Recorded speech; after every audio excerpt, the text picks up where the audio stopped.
गुज़रता वक्त जो है मुश्किलात बढ़ती चली जा रही हैं, ख़ासतौर पे अभी फाइटर जेट जिनको बड़ा क्लेम किया जाता था कि ये जो है वो हाइब्रिड प्लेन्स हैं, थर्ड जनरेशन, फोर्थ जनरेशन की बातें हो रही थी, फिफ्थ जनरेशन की बात हो रही थी, और वो मेरे ख्याल में सारी जनरेशन जो है ना अब बुरी तरह से एक्सपोज हो गई हैं। और जो आर्सेनल और एम्यूनेशन जिसके बारे में बड़ी बातें की जाती थी, एक इमेज ऐसा क्रिएट किया हुआ था कि ये अनमैचेबल हैं, अनबीटेबल हैं, वो भी अब मेरे ख्याल में काफ़ी हद तक जो है वो सेटल डाउन हो गया। मुर्तज़ा की तरफ आऊँगा। मुर्तज़ा, एक चीज़ जो अभी भी सवाल हो रहा है वो ये, जैसे मैंने स्टार्ट में भी इसका तस्करा किया कि बहुत सारी कंस्पिरेसी थ्योरीज फ्लोट कर रही हैं, ये वाक़ईतन है क्या मामला?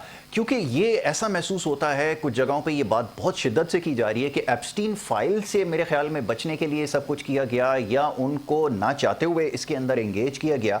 और अभी शाह साहब ने एक बड़ा अच्छा पॉइंट रेज किया, वो ये कि अब ये बात समझ में आ रही है कि ऑप्ट आउट करना मुश्किल हो रहा है अमेरिका के लिए। तो इसकी क्या कंक्लूजन नज़र आ रही है? फेस सेविंग की जो बात हो रही है ना, मैं आपसे जानना चाहूँगा कि आपकी इसके बारे में क्या राय है कि फेस सेविंग के लिए ऑप्शन क्या है जिसको कैपिटलाइज कर सकते हैं अमेरिकन इन पर्टिकुलर? देखिए, आपका सवाल 3 हिस्सों में तकसीम होगा। पहले आपने बात की एप्स्टीन फाइल का कोई मसला तो नहीं है, मैं ये बात खुद से नहीं करूंगा। कल मैं एक चैनल पर प्रोग्राम में जो रिपब्लिकन पार्टी में सरगर्म है पाकिस्तानी साजिद तारड़ साहब की बात कर रहा हूँ, जो यूएस में होते हैं। वो मेरे साथ एक प्रोग्राम में थे। उन्होंने इस बात का खोलकर इजहार किया कि इसमें कोई शक नहीं है कि इसके अंदर इसराइली लॉबी का हाथ है, चाहे आप उसको एप्स्टीन फाइल की सूरत में शक्ल दे दें या उनको जो रिपब्लिकन पार्टी को जो फंड मिलता है उसकी शक्ल में ले लें।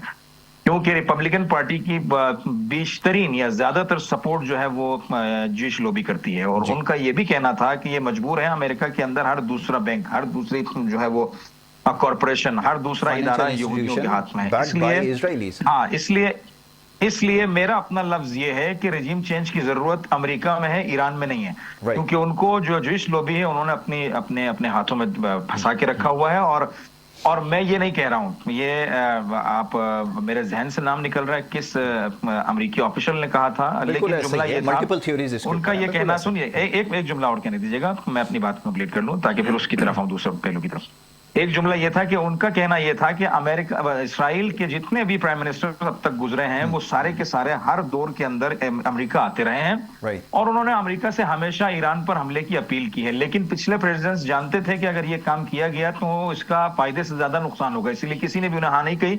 ये एक ऐसा वाहिद बेवकूफ इंसान अमेरिका की हिस्ट्री में गुजरा है कि जिसको उन्होंने फंसाकर अपने दाम में ये सारा काम करवा लिया। और जॉन बोल्टन का एक स्टेटमेंट आज का किनारे पर रखिएगा। जॉन बोल्टन साहब का आज का स्टेटमेंट ये है कि व्हाइट हाउस की इज्जत ईरान ने नहीं उतारी है। जो कल 3 जहाज मारे गए हैं और 2 ब्लैक हॉक हेलीकॉप्टर्स मारे गए हैं, उनका कहना है कि अमेरिका की